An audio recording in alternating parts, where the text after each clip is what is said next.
أما بعد فأعوذ بالله السميع العليم من الشيطان الرجيم بسم الله الرحمن الرحيم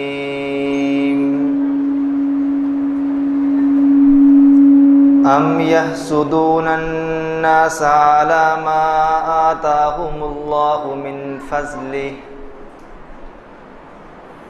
ارشاد باری تعالی ہے، کیا تم لوگوں سے اس چیز کے متعلق حسد کرتے ہو جو چیز اور نعمت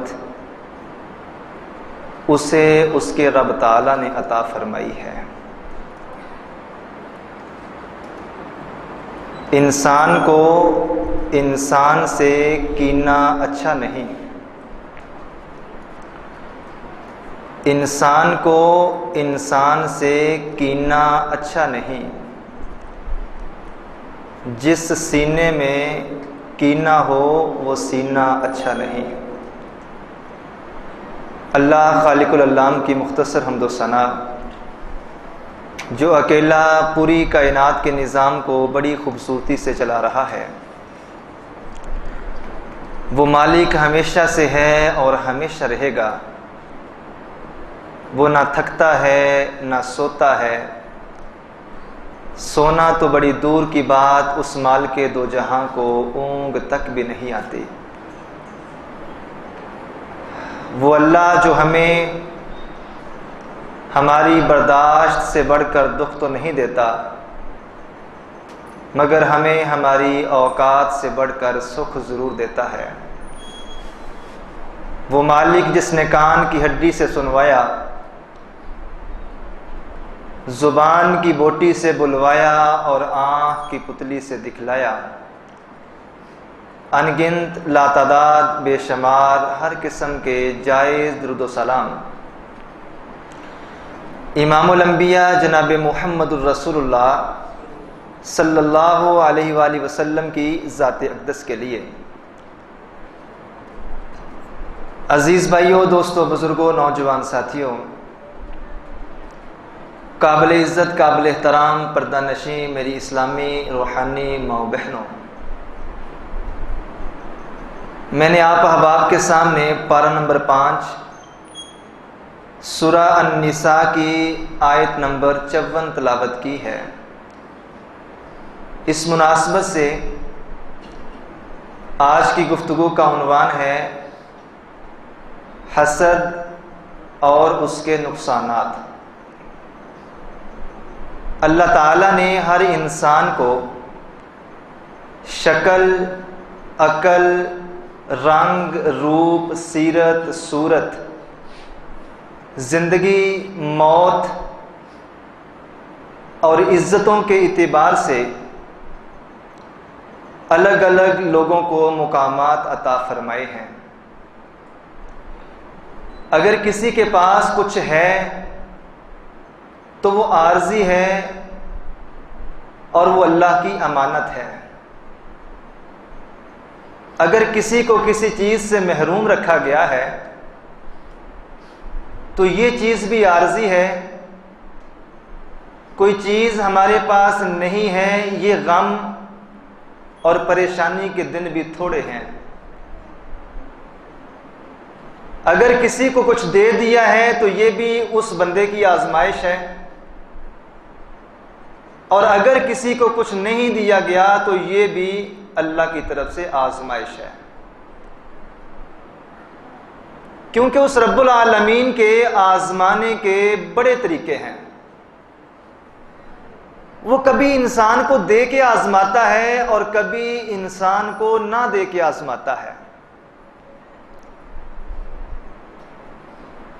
لیکن انسان کا ایمان،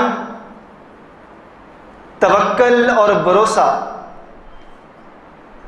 اللہ رب العالمین پہ اس وقت اس قدر کمزور ہو جاتا ہے جب انسان کسی کے پاس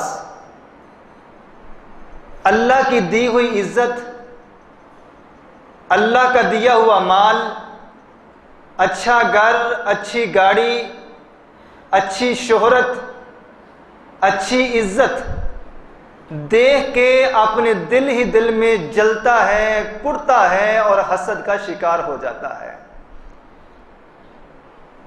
آج کا ٹاپک، آج کا موضوع موجودہ دور اور اس معاشرے کی بربادی کا سامنا کرنے والے بہت سے لوگ اس ٹاپک اور اس حسد کا شکار ہیں۔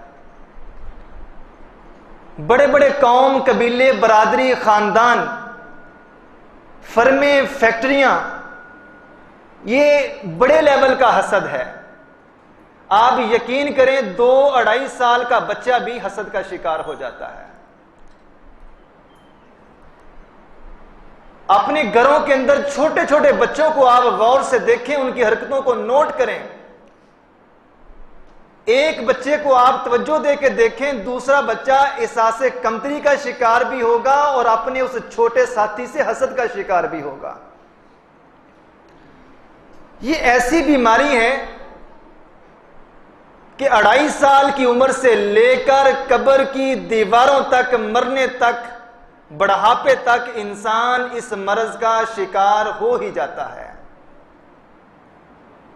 اور دین اسلام اتنا خوبصورت دین ہے، کسی بھی گناہ، کسی بھی برائی اور ہر وہ جرم جو انسان کی شخصیت کو داغدار کرنے والا ہے اور اس کی آخرت کو برباد کرنے والا ہے، اللہ اور اللہ کے رسول نے اس برائی کی نشاندہی بھی فرما دی، اس برائی میں انسان مبتلا کس وجہ سے ہوتا ہے وہ بھی بتا دیا، اور اس بیماری سے نکلنا کیسے ہے یہ بھی سمجھا دیا۔ اور جو آپ کے ہاتھ سے دین ہے، باوجود اس کے کہ کبھی انسان کا کوئی قصور بھی نہیں ہوتا، لوگ ایسے اس کے مخالف ہو جاتے ہیں۔ انسان تنہائیوں میں بیٹھ کے بھی سوچتا ہے کہ یار مجھے سمجھ نہیں آتی کہ آخر میں نے کیا کیا ہے، میرے ساتھ مخالفت کیوں لی جا رہی ہے، مجھے نیچا کیوں دکھایا جا رہا ہے، میری کسی نیکی کو پسند کیوں نہیں کیا جا رہا، آخر میں نے ان لوگوں کا بگاڑا کیا ہے۔ انتہائی دلچسپ بھی ہے، اور قرآن کے اندر اس عنوان کے اوپر پوری ایک بحث بھی ہے، اور رسول اللہ صلی اللہ علیہ وآلہ وسلم کی اپنی زندگی بھی ہاتھ سے دین سے مقابلہ کرتے ہوئے اس گزری ہے، اور رسول اللہ نے اپنے امتیوں کو بھی حسد سے بچنے اور حسد کا شکار ہو جانے والے ان تمام کاموں سے روکا ہے اور سمجھایا ہے، اور انسان کو ہر جگہ پہ اللہ کے رسول صلی اللہ علیہ وآلہ وسلم نے زندگی گزارنے کا طریقہ اور سلیقہ سمجھا دیا۔ پوری دل جمی سے تشریف رکھیں، اگر میرے مالک نے چاہا تو ضرور فائدہ ہوگا۔ سب سے پہلے تو اس چیز کو سمجھ لیں کہ حسد کہتے کسے ہیں۔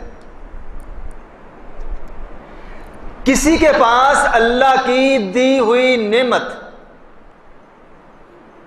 اسے دیکھ کر اگر انسان اپنا دل چھوٹا کر لے، دل کے اندر جلن محسوس کرے، اور اس کی وہ نیکی انسان کو اچھی نہ لگے، سمجھ لیں کہ یہاں پہ حسد کی بدبو پائی جاتی ہے۔ میں اس کو تھوڑا سا اور واضح کرتا ہوں۔ حسد کی عام طور پہ 3 شکلیں ہوتی ہیں۔ پہلی بات، جب آپ کسی کے پاس اللہ کی کوئی عطا، کوئی نعمت اور اللہ کا کسی بندے کے اوپر کوئی احسان دیکھیں تو سب سے پہلے حاسد بندے کے ذہن میں یہ بات آتی ہے کہ یار اے نعمت تینوں مل کس طرح گئی ہے، یہ نعمت اسے حاصل کیسے ہو گئی ہے۔ سب سے پہلا اس کا یہ اعتراض کہ اس نے یہ مقام حاصل کیسے کر لیا ہے۔ میں اس کو جدی پشتی جانتا ہوں، سائیکل چلایا کرتا تھا، آج گاڑی اس کو کیسے مل گئی ہے، لگتا ہے کوئی چکر ہے۔ میں اس کو جدی پشتی جانتا ہوں، غربت کے ایام اس کے میں نے دیکھے ہیں، اتنی بڑی بلڈنگ کیسے کھڑی کر لی ہے۔ اللہ کا انعام اور اللہ کا احسان دے کے حاسد بندے کی نشانی یہ ہے، سب سے پہلے اس کے دماغ میں یہ سوال اٹھتا ہے یہ سب کچھ اس کے پاس آیا کہاں سے ہے۔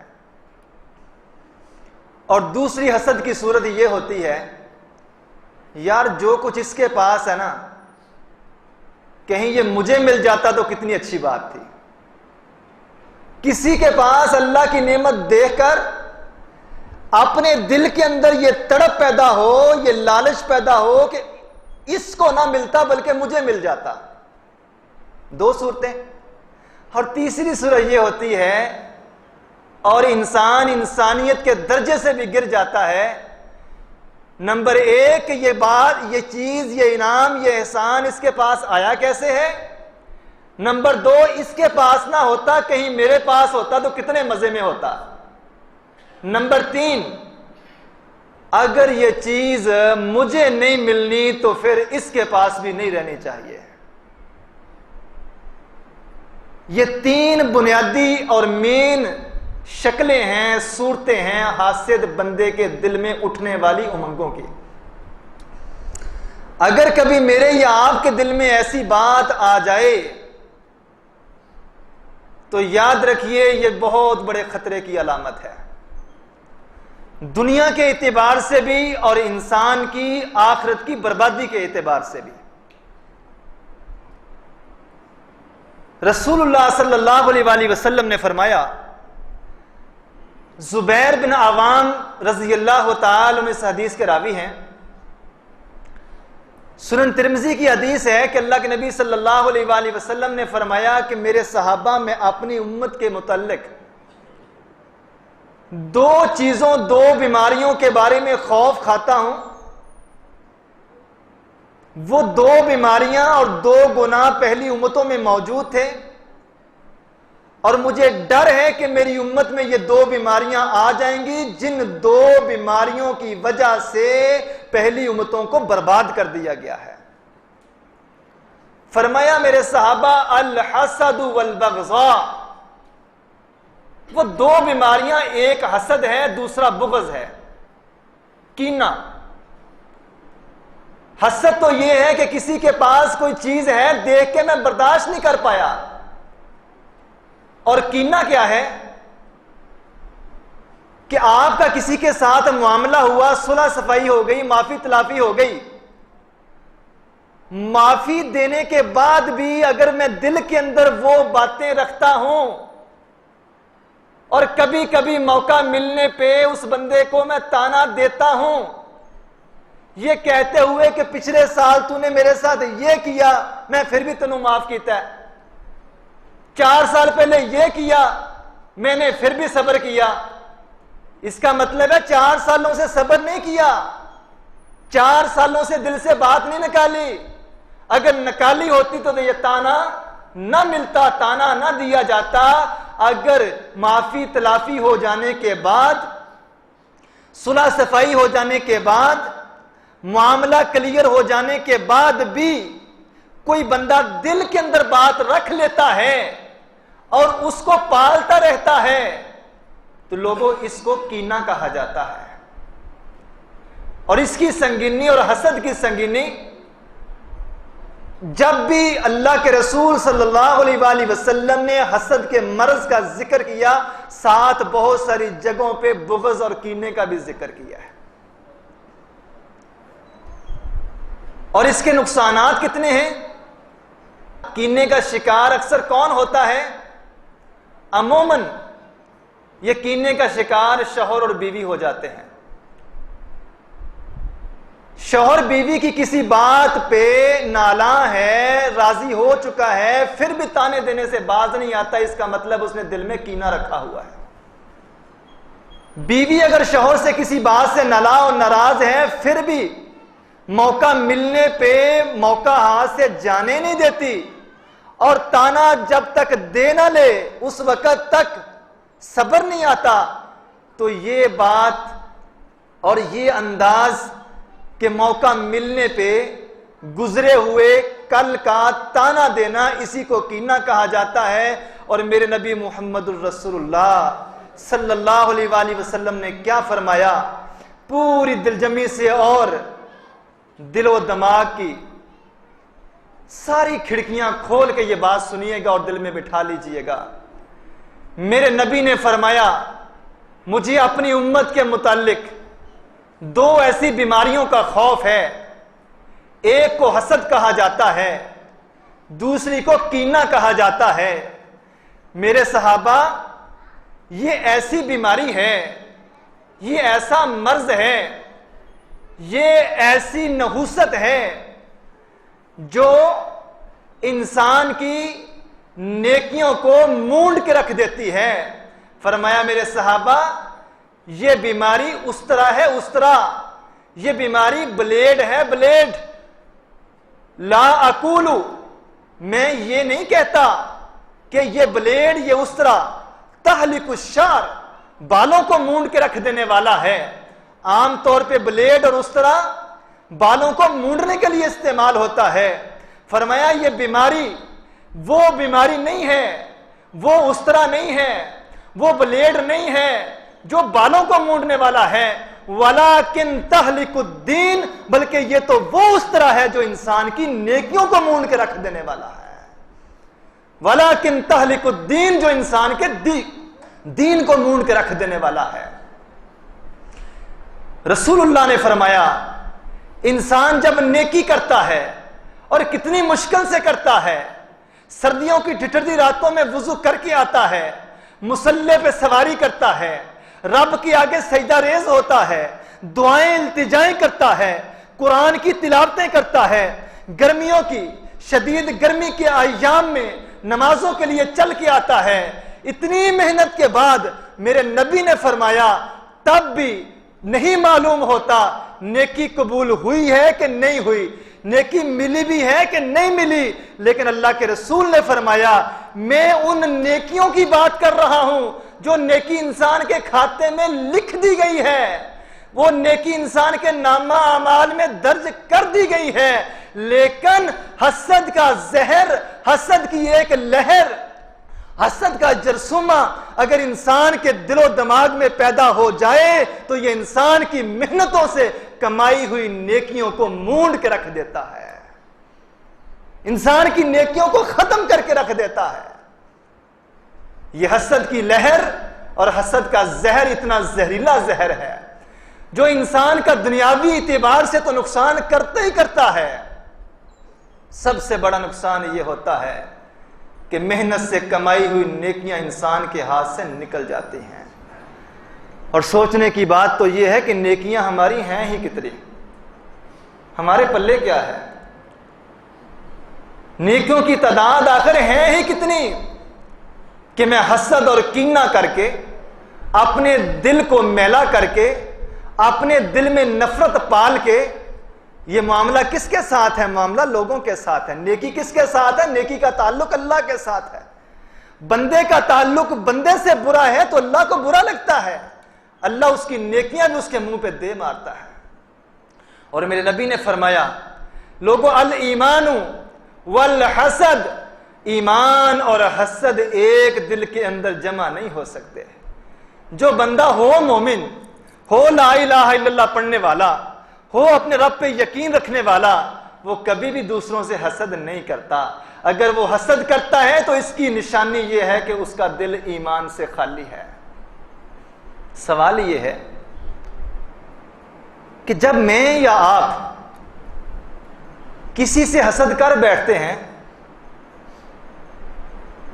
دراصل میں اللہ کی تقسیم پہ ناراضی ہونے کی نشانی کو ظاہر کر رہا ہوں۔ کسی کو اگر اللہ نے کچھ دیا ہے تو اس بندے کا اپنا کمال نہیں ہے، دینے والا اللہ ہے۔ گویا کہ حسد کر کے میں اللہ کی تقسیم پہ ناراض ہوں۔ میرے ناراض ہونے سے کیا ہو جائے گا؟ ہونا وہی ہے جو اللہ چاہتا ہے، ملے گا کسی کو وہی جو رب چاہے گا، میرے نصیب اور مقدر میں وہی آئے گا جو اللہ نے لکھ دیا ہے۔ وقت سے پہلے اور نصیب سے زیادہ انسان کو کچھ نہیں ملتا۔ انسان دوسروں کی طرف للچائی ہوئی نظروں سے دیکھ کر اسی فکر اور اسی غم میں مبتلا رہتا ہے کہ یار یہ اتنا کچھ کیسے حاصل کر رہا ہے. حالانکہ اصول یہ ہے، آپ اللہ سے دعا کریں، اے اللہ جو کچھ اس کو دیا ہے اللہ تیرے خزانوں میں کون سی کمی ہے، مجھے بھی نواز دے. حسد کر کے گویا کہ انسان اللہ کی تقسیم پہ نالاں ہے اور اللہ رب رحمان سے ٹکر لے رہا ہے. وہ حسد کرنے والا نعمتیں حاصل کرنے والے سے ٹکر نہیں لے رہا، بلکہ یہ ڈائریکٹ ٹکر کس سے لے رہا ہے؟ رب کبریا سے، جو نعمتیں دینے والا ہے. آگے بڑھیں. یہ حسد ایسی بیماری ہے لوگوں، دنیا کے اندر پہلا قتل اس حسد کی بنا پہ ہوا ہے. ڈیٹیل پہ نہیں جاتا. آدم کے بڑے بیٹے قابیل نے حابیل کو قتل کیوں کیا؟ صرف اس ایک حسد کی بنا پر. قابیل جو چاہتا تھا وہ حابیل کے حصے میں آ رہا تھا، اور اسی بات پہ جل گیا، کڑ گیا، اور اسی بات پہ دل جلا بیٹھا، پریشان ہو بیٹھا، حسد کا شکار ہو بیٹھا کہ چھوٹا بھائی اپنے بڑے بھائی سے آگے کیسے نکل سکتا ہے. دنیا میں پہلا قتل اس حسد کی بیماری کی وجہ سے ہوا، اور دنیا میں رب کی سب سے پہلے بغاوت اس حسد کی بنا پہ ہوئی کہ جب میرے رب نے ابلیس سے کہا آدم کو سجدہ کرو، تو شیطان نے کیا کہا تھا؟ انا خیر منہ، اے اللہ میں تو آدم سے بہتر ہوں. خلقتنی من نار وخلقتہ من طین، مجھے تو نے آگ سے پیدا کیا ہے اور آدم کو، انسان کو تو نے مٹی سے بنایا ہے. آگ مٹی سے بہتر ہے. حسد آ گیا کہ میں آدم کے آگے جھکوں. حسد کی بنا پہ تکبر میں مبتلا ہو جاتا ہے. اور دنیا میں سب سے پہلے جس انسان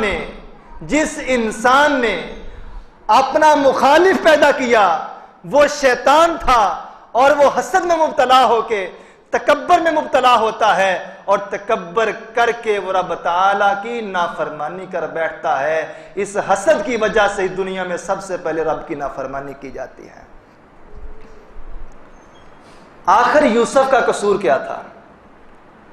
12 سال کا معصوم بچہ ہے، دوسری طرف دوسری ماں سے 10 بھائی ہیں. ان سے یہ بات برداشت نہ ہوئی کہ ہمارا باپ اپنے چھوٹے بیٹے یوسف کو زیادہ چاہتا ہے. اور یہ کوئی عیب نہیں ہے، اگر آپ کے 5 بچے ہیں تو قدرتی طور پہ آپ کا زیادہ لگاؤ گھر میں سب سے چھوٹے بچے سے ہی ہوگا. یوسف سے پیار یعقوب کو زیادہ تھا. اور جب خواب دیکھتے ہیں انی رأیت 11 کوکبا والشمس والقمر رأیتہم لی ساجدین، اے ابا جان میں نے خواب دیکھا ہے کہ 11 ستارے، سورج، چاند یہ مجھے سجدہ کر رہے ہیں. باپ نبی ہے یعقوب، تعبیر کو سمجھ گئے کہ بیٹا بہت اونچا مقام پانے والا ہے. ساتھ بیٹے کو نصیحت کرتے ہیں، بیٹا یہ خواب اپنے بھائیوں کو بیان نہ کرنا، کہیں وہ تیرے لیے تدبیر نہ کرنے لگیں، وہ حسد میں مبتلا نہ ہو جائیں. اور یہ حسد ایسی بیماری ہے جس سے پیغمبر زادے بھی محفوظ نہ رہے. اور اس ایک حسد کی بنا پہ پیغمبر یعقوب کو 40 سال تک رونا پڑا. 40 سال تک بیٹے کی جدائی برداشت کرنا پڑی. اولاد حسد میں مبتلا ہوتی ہے تو باپ کی رو رو کے آنکھوں کی بینائی چھن جاتی ہے. اور یہاں پہ میرے نبی نے ہمیں ایک حکم بھی دیا، لوگوں جب بھی کوئی خواب دیکھو تو خواب ہر کسی کو بیان نہ کرو.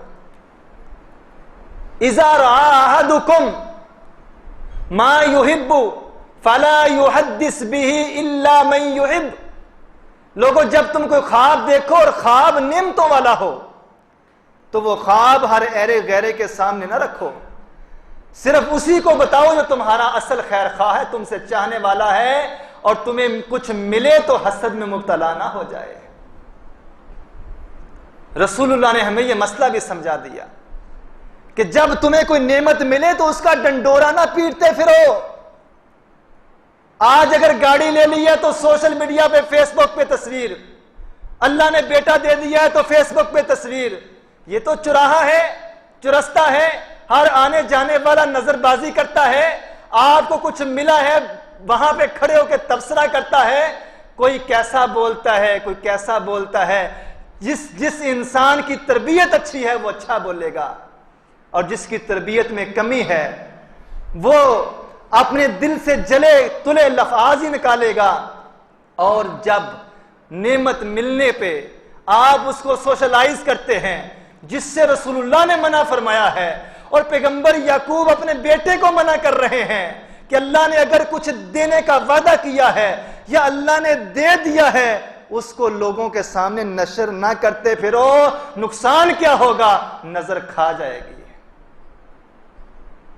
لوگوں کی ہو پڑ جائے گی. اور جب نظر لگتی ہے، پیغمبر نے فرمایا العین حق، نظر کا لگ جانا برحق ہے. اور یہ نظر تو اتنی بری چیز ہے، اچھے بلے اونٹ کو ہنڈیا تک پہنچا دیتی ہے. اچھے بلے اونٹ کو ہنڈیا تک پہنچا دیتی ہے.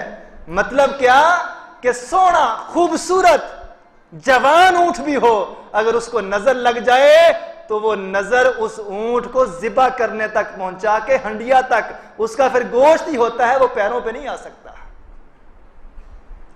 یہ حسد ایسی بیماری ہے کہ پیغمبر یعقوب کے بیٹے یوسف سے حسد کرتے ہیں تو دل کے اندر سے رحم بھی نکلتا ہے، اور گہرے اور اندھیرے کے اندر، کنویں کے اندر پھینک کے چلے جاتے ہیں. لیکن اس رب کی تقسیم کہ حاسد بندہ ہمیشہ مرتا ہی ہے، اس کا کچھ نہیں بن پاتا. جو روتا ہی رہتا ہے وہ روتا ہی رہے گا. جو کسی کو دیکھ کے برداشت نہیں کر پاتا اس کا کچھ نہیں بنتا. بنتا اسی کا ہے جو دیکھ کے خوش ہو اور دعا دے تو بدلے میں رب کے فرشتے بھی اس کے حق میں دعا کرتے ہیں. میں نہیں کہتا، رسول اللہ صلی اللہ علیہ وآلہ وسلم نے فرمایا ہے. آخر میرے نبی کا قصور کیا تھا؟ مکے کے کافر اور مشرک رسول اللہ پہ اوجڑی کیوں پھینک رہے ہیں؟ رستے میں کانٹے کیوں بچھا رہے ہیں؟ گلے میں رسی کیوں ڈال رہے ہیں؟ طائف کی وادی میں پتھر کیوں مار رہے ہیں؟ یہ ابو جہل جیسا بدترین دشمن مغیرہ بن شعبہ کہتے ہیں میں اگر ایمان لے کے آیا ہوں محمد الرسول اللہ پہ تو ابو جہل کی حرکت کی وجہ سے ایمان لے کے آیا ہوں. پوچھا وہ کیسے؟ کہتے ہیں کہ میں جب بھی مکے آتا ابو جہل سے میرا یارانہ تھا، دوستی تھی. مغیرہ بن شعبہ رضی اللہ تعالیٰ عنہ کہتے ہیں ایک دن میں معمول کے مطابق مکے آیا ابو جہل کے گھر. صبح صبح میں اور ابو جہل واک پہ نکلے، چہل قدمی کرنے کے لیے نکلے. سامنے سے خوبصورت چہرے والی ہستی جناب محمد الرسول اللہ آ رہی ہے. جب ابو جہل کے پاس پہنچے تو میرے نبی نے ابو جہل کو پیغام توحید دیا اور کہا اے ابو جہل اس ایک اللہ رب العالمین پہ ایمان لیا اور اقرار کر لے لا الہ الا اللہ محمد الرسول اللہ. مغیرہ بن شعبہ کہتے ہیں ابو جہل نے کوئی بدتمیزی نہیں کی، بڑے غور سے میرے نبی کی بات سنی اور بات سننے کے بعد کہتا ہے واللہ یا محمد، اے اللہ کے رسول یا محمد، یہ مکے کے کافروں کو محمد الرسول اللہ سے اختلاف تھا، محمد بن عبداللہ سے کوئی اختلاف نہیں تھا. یہ لوگ محمد بن عبداللہ کی حیثیت سے اللہ کے پیغمبر کا احترام کرتے تھے لیکن اللہ کے نبی کو رسول اللہ کی حیثیت سے عزت نہیں تھے دیتے. ابو جہل کہتا ہے محمد بن عبداللہ واللہ اے محمد صلی اللہ علیہ وسلم، جس دن مجھے یقین ہو گیا، جس دن مجھے یقین ہو گیا تقول حقا کہ آپ سچ کہتے ہیں، اس دن میں ایمان لے آؤں گا. مغیرہ بن شعبہ کہتے ہیں رسول اللہ کو یہ بات کہی، اس کے بعد اللہ کے رسول خاموشی سے گزر گئے. جب دور ہٹے تو ابو جہل مجھے کہتا ہے مغیرہ کیا تجھے پتا ہے یہ شخصیت جو گزر کے گئی ہے واللہ یہ شخصیت اللہ کی رسول ہے اور سچی شخصیت ہے۔ مغیرہ بن شعبہ کہتے ہیں میں ہل کے رہ گیا، چند لمحے پہلے کہہ رہا ہے محمد بن عبداللہ جب مجھے یقین ہو گیا کہ آپ اللہ کے سچے رسول ہیں میں اسلام قبول کر لوں گا، اب یہ اللہ کے رسول چل کے تھوڑی دور گئے ہیں اور مجھے کہہ رہا ہے اللہ کی قسم یہ محمد بن عبداللہ اللہ کے سچے رسول ہیں، تو میں نے ابو جہل سے کہا چند لمحے پہلے تو اقرار کر رہا ہے، چند لمحے پہلے اس بات کا اقرار کر رہا ہے کہ مجھے یقین ہو گیا تو میں ایمان لے آؤں گا، اور ابھی محمد رسول اللہ کے جانے کے بعد تو اس بات کا بھی اقرار کر رہا ہے کہ واقعی اللہ کے سچے رسول ہیں، ماجرا کیا ہے؟ اگر سچے ہیں تو پھر ایمان کیوں نہیں لے کے آتا؟ تو ابو جہل نے جواب کیا دیا؟ کہتا ہے بیت اللہ کی ساری ذمہ داریاں تقسیم ہو چکی ہیں، زمزم پہ زمزم کے کنویں کی ذمہ داری دی جا چکی ہے، بیت اللہ کی چابیاں دینے کا اعزاز دیا جا چکا ہے، ساری ذمہ داریاں بانٹی جا چکی ہیں، ابھی مکے کے اندر صرف ایک ذمہ داری ہے، وہ چدراہٹ کی ہے، وہ سیاست کی ذمہ داری ہے۔ لوگوں کا جھگڑا ہوتا ہے تو وہ ابو جہل کے ڈیرے پہ آتے ہیں، ابو جہل سے آ کے فیصلے کرواتے ہیں۔ اگر میں محمد الرسول اللہ کو یہ مان لوں کہ اللہ کے سچے رسول ہیں تو پھر میری چدراہٹ ختم ہو جائے گی، میری ڈیرے داری ختم ہو جائے گی، میری سیاست ختم ہو جائے گی۔ میں اللہ کے رسول پہ ایمان اس لیے نہیں لے کے آ رہا کہ میں اگر اللہ کے رسول پہ ایمان لے آؤں گا تو میری حیثیت زیرو ہو جائے گی، لوگ اپنے فیصلے محمد رسول اللہ کے پاس لے کے آئیں گے۔ کیوں نہیں ایمان لایا؟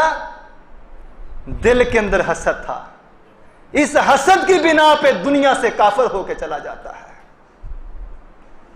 اور میرے نبی صلی اللہ علیہ وآلہ وسلم نے اپنے ماننے والوں کو یہ نصیحت کر دی ہے، لوگو ایاکم والحسد فإن الحسد تاکل النار الحطب، لوگو حسد سے بچ جاؤ، حسد کی بیماری سے بچ جاؤ، کسی کے پاس کچھ ہے تو دے کے جل بن نہ جایا کرو، دے کے دعا دیا کرو، وگرنہ نقصان کیا ہوگا؟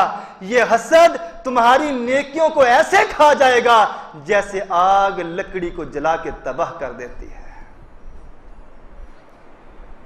آپ تصور کریں ذرا، 40 سال سے پہلی صاحب میں نماز پڑھنے والے لوگ بھی حسد کا شکار ہیں، تاجر سے حسد کر رہا ہے، دکاندار سے حسد کر رہا ہے، آموں کی ریڑھی لگانے والا دوسرے ساتھ کھڑے ریڑھی والے سے حسد کر رہا ہے، گاڑی والا گاڑی والے سے حسد کر رہا ہے، ایک چھوٹا سا بچہ جو کلاس میں بیٹھا ہے 4-5 کلاس کا، جب استاد رزلٹ دیتا ہے اور طالب علم اپنے نمبر چیک کرتے ہیں، ایک کے 50 میں 35 آتے ہیں، دوسرے کے 50 میں سے 15 آتے ہیں، 15 والا تو جل بن جاتا ہے اور وہ حسد کا شکار ہو جاتا ہے کہ اس کے میرے سے زیادہ کیوں آ گئے۔